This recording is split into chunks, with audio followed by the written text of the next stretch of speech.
Oh, we were all crying. Obviously, hers was like, oh God.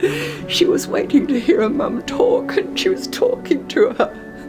Oh, it was incredible. It was the most mind-blowing thing you could imagine.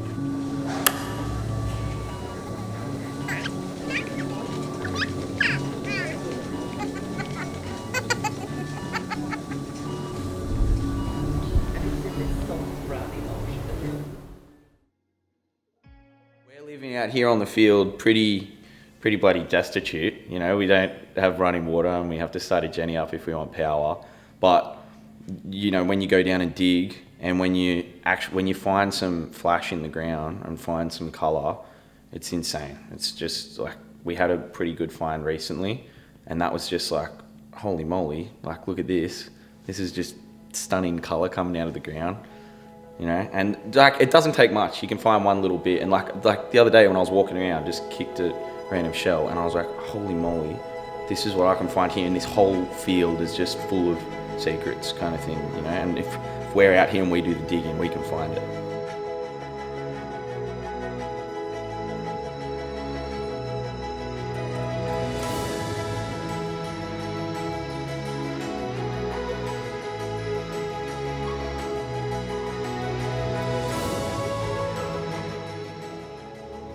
And the sound comes back, and the cicadas and the birds, all these noise, and then the sound of it going over the dry and filling up the cracks, and it was just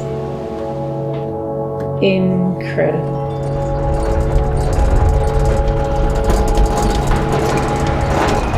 And it's the people downstream that suffer, the people of Australia, the people who built the country, you know? And that shouldn't happen. You know, 100 or 200 people shouldn't control the water. Water, the price of it is just ridiculous.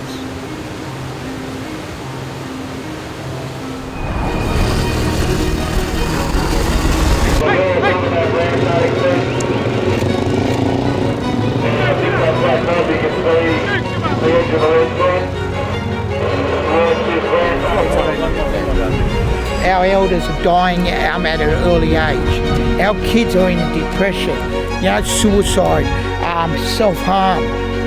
Who's worried about that? She'd said goodbye to her husband that morning from suburban Connecticut, and he called her after the plane had gone into the North Tower. He was caught above the flames, and they must have had an hour on the phone with her saying, and she was watching the feed on the TV, her saying, try the roof, maybe you can get out there, maybe there's a helicopter can take you away. And he would go away from the roof, or go away from the phone, get to the roof, come back 10 minutes later and say, no way out, no way out. Then the tower collapsed. She saw it on TV, and the phone line to her husband went dead. Right through that conversation, she smoothed the table in the dining room as though she was smoothing her husband. And that image of her smoothing her dead husband in the table will stay with me forever. Our calendar years measure the time it takes the Earth to orbit the Sun, which we round to 365 days. But it actually takes Earth 365.24219 days. Annoyingly, that's around a quarter of a day, or 5.8 hours, longer than our calendar years.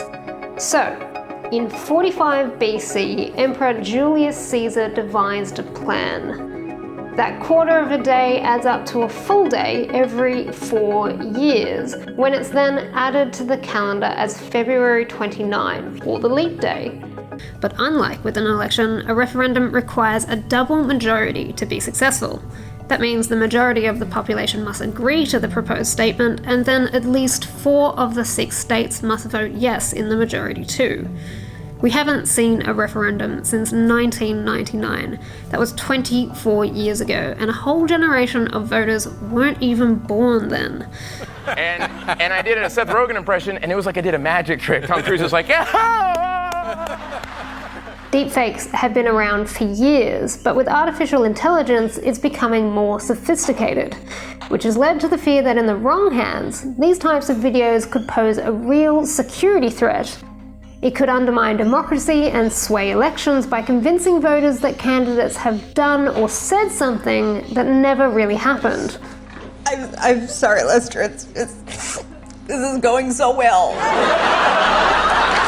It's going exactly how I'd always dreamed.